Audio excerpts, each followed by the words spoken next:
Hey, it's your friend Christiano, and welcome to the Queer Quest podcast.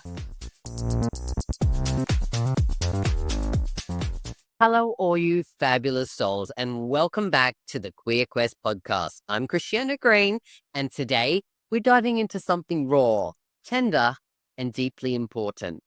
Breaking free from internalized homophobia, queerphobia, and transphobia. This is one of those topics that lives in the shadows of so many queer lives. Not always spoken about, not always visible, but it shapes us, it haunts us. And if we don't name it, it keeps controlling us in silence. Now, if you get value out of today, which I trust that you will, then can you please do this episode and the podcast a huge favor and help boost it to others in the queer community by liking, commenting, sharing, subscribing, reviewing us. Assist us more than you may know towards getting this episode in the hands of the people who truly need it most. Thank you, thank you, thank you. So let's start with, what do we actually mean by internalized? Now, internalized homophobia, queerphobia, transphobia isn't just what the world says to us. It's actually what we start saying to ourselves. It's that critical voice that whispers, don't walk like that. Don't act too gay. Tone it down. You'll never be enough. It's the way that we absorb the hate, the ignorance, the shame that was projected onto us. And then we carry it inside like it's truth. But here's the thing. Those voices were never ours. So where does it actually come from? Think about where you grew up. For many of us, there were unspoken rules in the air. From our family, don't embarrass us. Don't be different. From religion, who you are is sinful. From school, queer kids are targets. Stay quiet, stay safe. From the media, queer characters are jokes, tragedies, villains. Everywhere we've turned, the message was loud. You are not okay as you are. And when you hear that enough times, you don't just hear it, you believe it. You internalize it. And there's an invisible weight that comes from that. Internalized homophobia, queerphobia, transphobia is heavy. It shows up in subtle ways. The hesitation to hold your partner's hand in public. The shame when you look in the mirror and you don't fit that expected mold. The urge to compare yourself to others in the queer community and wonder if you're queer enough. It's not always loud hatred. Sometimes it's just quiet doubt. Sometimes it's the silence that keeps us small. And that's why it's so dangerous, because it feels like it's coming from inside us, when really it was planted there by a world that didn't know how to love us. So why is naming it important, and why does it matter? Here's the thing. You can't heal what you don't understand and what you don't name. When we pretend we're not carrying these voices, they actually grow stronger in the dark. But when we shine a light on them, when we say, that's not mine, that's the voice of a pastor, a parent, a bully, a system, society, something begins to shift. Because once we name it, we can separate it from our true, authentic self. So in this first part, I just want you to notice, where does internalized homophobia or transphobia show up in your life? What voices live in your head that you know didn't start with you? Because in part 2, we're going to explore how these voices impact our lives, our mental health, our relationships, even the way that we love ourselves. I'll see you there. If you've ever wondered, why am I still carrying pain that doesn't even feel like mine? You're not broken, you're brilliant. But brilliance gets buried under years of shame and silence and survival. And that's why I made this. I'm Christiano Green, a queer transformation coach and the founder of Queer Quest. I created a free queer healing guide to help LGBTQIA+ souls begin the journey back to themselves. Inside, you'll discover the 3 core stages of queer healing, powerful journal prompts, and a roadmap to stop surviving and start thriving. This isn't some fluffy self-help PDF. It's the spark your soul has been waiting for. You deserve to heal, not just for your past, but for your future. Download the free guide now. And if no one ever told you this before, your healing is holy and your queerness, it's your power. So grab your free guide now via the link in my bio or just comment below and I'll send it to you directly. Welcome back, legends. Now, in that first part, we named the wound. We talked about how internalized homophobia and transphobia aren't voices that we're born with. They're actually planted in us by the family, by the culture, by the religion, and a world that told us that we weren't okay. So now in this second part, I want us to look at how those voices play out in our lives. Because internalized oppression, it doesn't just live in the mind. It actually shapes how we move, how we love, how we see ourselves, often without us even realizing it. And it takes a psychological toll. So let's start with the inside. Internalized homophobia, queerphobia, and transphobia can turn into constant self-criticism, believing you're unworthy of love, feeling less than even in queer spaces, depression, anxiety, shame loops that feel endless. It's like having an inner bully that never shuts up. And here's the cruel twist. Even when the world gets kinder, the voice often stays. So how does it actually impact our relationships? Maybe this feels familiar to you. Sabotaging relationships because deep down, you don't believe that you deserve happiness. Or struggling to receive love without questioning it.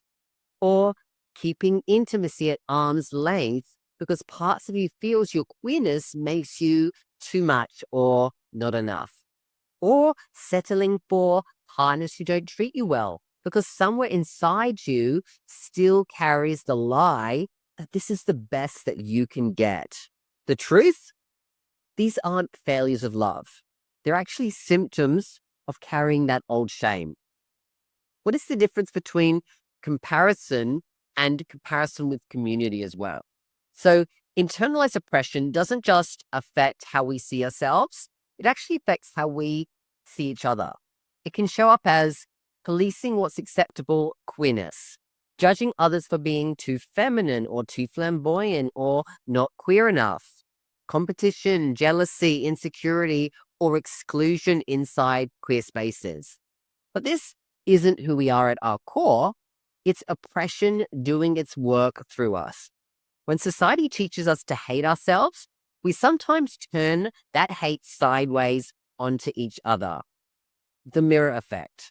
Maybe the hardest part is that internalized homophobia, queerphobia, and transphobia, they actually distort the mirrors, right? You look at yourself and instead of seeing beauty, you see every way that you don't measure up. You see the parts of yourself that you were told to hide. You see the ghost of every insult, every sermon, every family member's silence staring back at you. That mirror lies. But if no one teaches us differently, we actually mistake the lie for truth. So why this conversation matters? Some of you listening are nodding because you know that patterns all too well. You know that they keep coming back and keep coming back. Others of you might be realizing for the first time, oh, that's why I do that. Either way, this is not about blame. It's just about awareness, because awareness is that first crack in the armor of shame. And through that crack, light gets in. So in the next part, we'll begin that shift. We'll talk about how to start breaking the cycle, naming the inner critic, reclaiming compassion, and slowly replacing shame with truth. Because you were never meant to carry this weight forever. I'll meet you there. You ever feel like the world wasn't built for you? Like you were born queer, and then you had to spend your whole life recovering from what that meant to everybody else? Yeah, me too. But I turned that pain into purpose. My name is Christiano Green. I'm a queer transformation coach and the founder of QueerQuest, the world's first personal development platform created exclusively for LGBTQA plus people. We don't just talk about healing or growth and self-love. We live it. We teach it. We queer the hell out of it. I built QueerQuest because I wanted every queer person to have access to the tools, to the teachers, and to the community that helped save my life. And I'm talking emotionally, spiritually, physically, all of it. This isn't just a platform, it's a revolution of self-return. A sacred space where your queerness is celebrated, your truth is seen, and your excellence is activated. So if you're ready to grow, to heal, and to rise as the queer badass that you were born to be, come join us. Your quest begins now. Welcome back, my love. In the first part, we named the wound. In that second part, we explored how it shows up in our minds, our relationships, and our community. And now in this third part, it's about the shift. Because it's one thing to recognize the voice of internalized homophobia or transphobia, but how do we actually begin breaking free from it? Step 1, name the voice. When that inner critic shows up, I want you to pause and ask, whose voice is this really? Is it your father's, your pastor's, a bully's, an ex-partner's, the faceless they of society? 9 times out of 10, it's not you.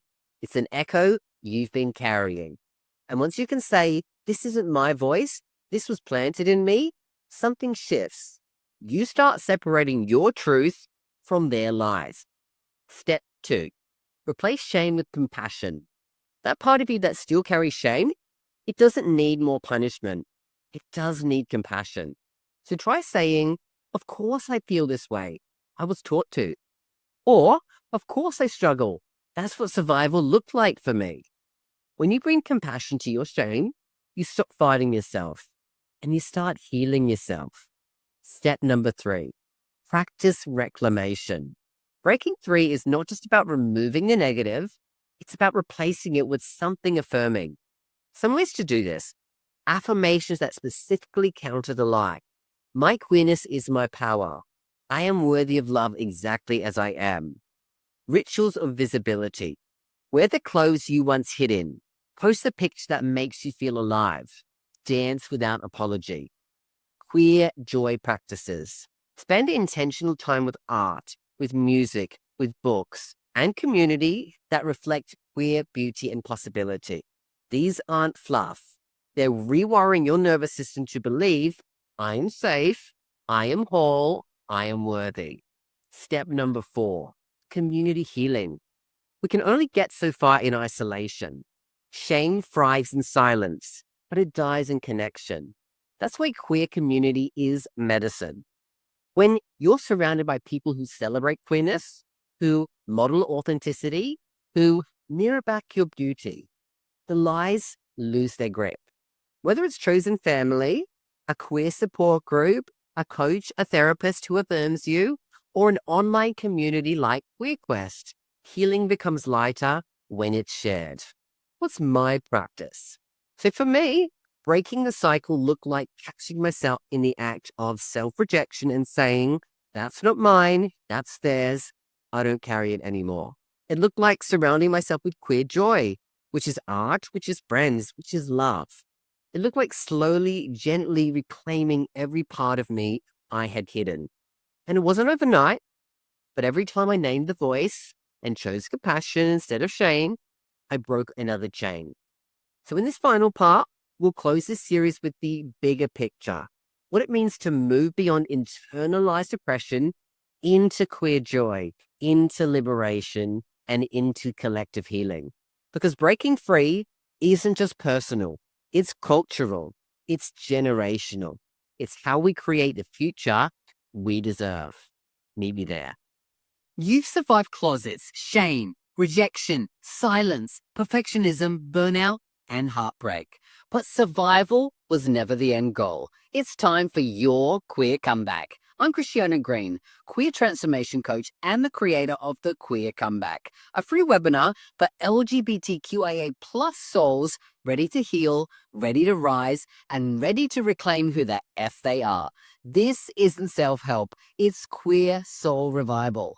Inside this masterclass, I'll share the 3 things every queer person needs to know to finally break free from society's judgments, awaken their queer spirit, and live unapologetically, spiritually, emotionally, and fully embodied. You weren't born to shrink. You were born to come back louder, softer, fiercer, wiser, queerer than ever. This is your invitation to come home to yourself.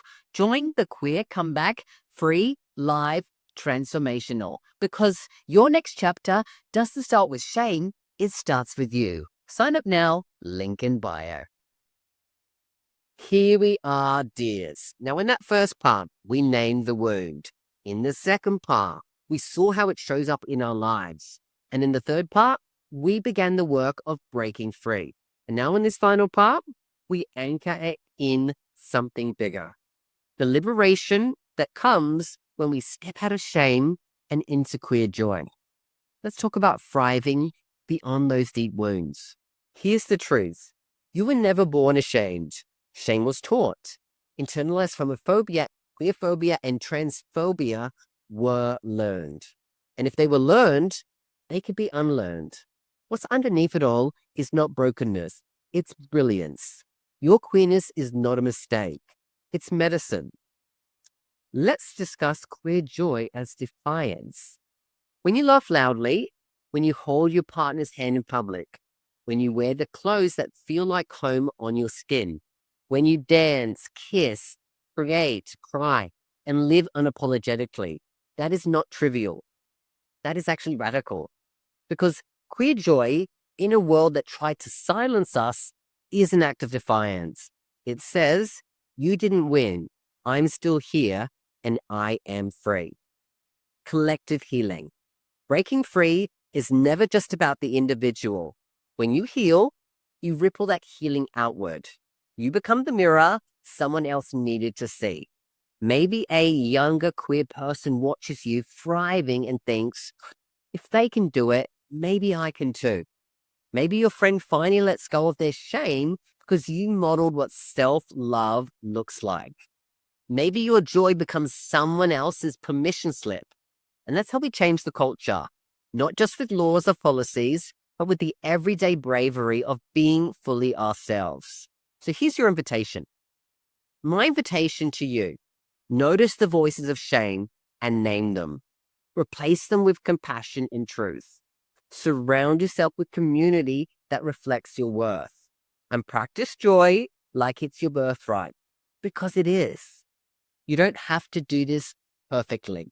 You don't have to do it all at once. Every time you choose yourself over shame, you're breaking free. Every time you choose joy, you're rewriting history.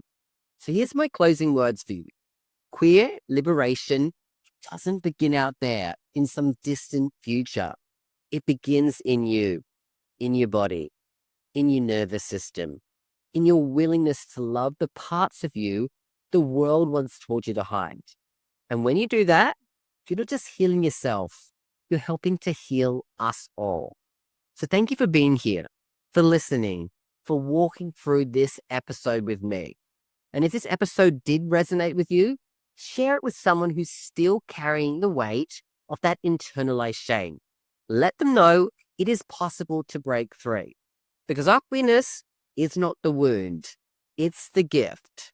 And together, we're creating a world where queer joy, queer love, and queer freedom are the baseline, not the exception. So until next time, dears, keep becoming, keep belonging, and keep being unapologetically you.